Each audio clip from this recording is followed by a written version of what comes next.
The night was as black as pitch, light rain falling, and the wind whistled eerily through the tombstones. I had never been one for graveyards, but I'd heard rumors about the cemetery on the outskirts of town, how it was supposedly haunted by spirits that would come alive on cold, quiet nights. I'd been skeptical, but that night I found myself drawn to it, as if some invisible hand were guiding me through the iron gates. The cemetery was silent except for the occasional sound of thunder and rustling of leaves. The air seemed unnaturally still, as if even nature held its breath. I walked through the rows of gravestones, each one weathered with age, some cracked and others entirely broken. I could feel my heart pounding in my chest, but I pressed on, hoping to find some clue as to why this place felt so wrong. Then, I noticed something strange. A pair of figures stood at a distance, motionless and shadowy against the pale light of the moon.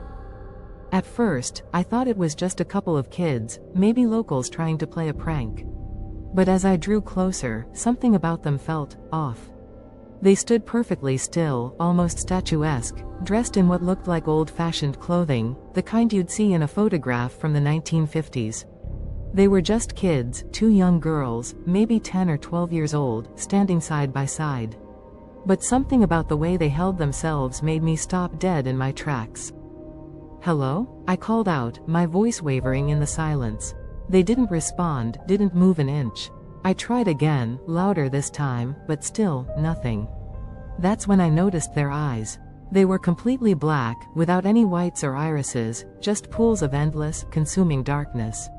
A chill crawled up my spine, and I took a step back, my instinct screaming at me to turn and run. But then the girl spoke, her voice soft and devoid of any warmth. "Will you help us?" she asked, tilting her head ever so slightly. Her voice sounded strange, almost mechanical, like she was mimicking words she didn't fully understand. I forced myself to keep calm, to think rationally. What do you need help with?"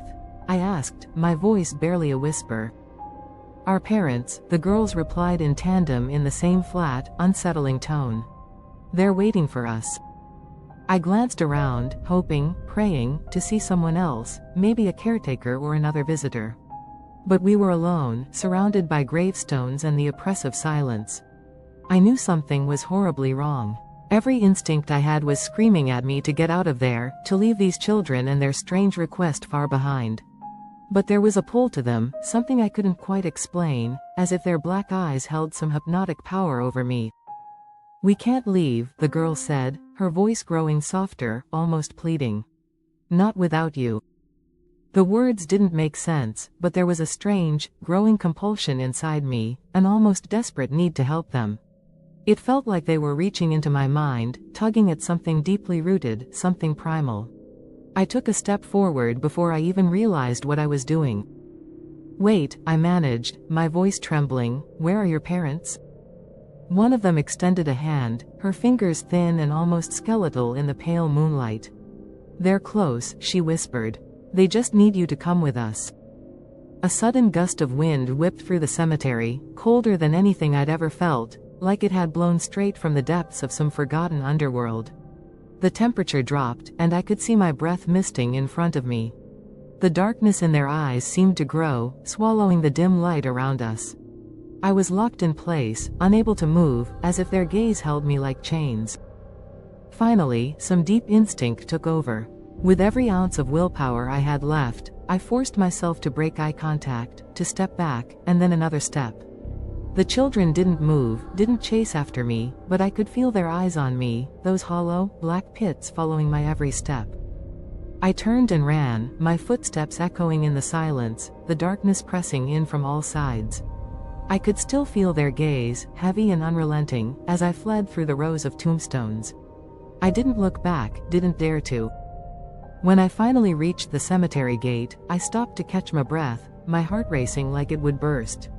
I glanced back into the graveyard, half expecting to see them standing at the gate, watching me. But the cemetery was empty, the shadows undisturbed, as if they had never been there at all. I've never been back to that graveyard since that night, but sometimes, when the nights are particularly dark and quiet, I feel them. It's like they're still out there, watching, waiting, as if they never truly left. And sometimes I hear their voices, faint and distant, asking me to come back, to help them find their way. But I know better now.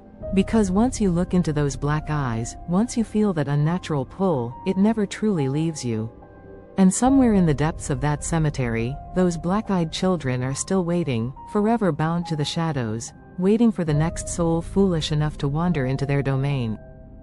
Thanks for watching. If you enjoyed the video, make sure to hit the like button, it really helps us out. And don't forget to subscribe for more content type like this. Tap the bell to stay notified whenever we post a new video. Thanks again, and see you in the next one.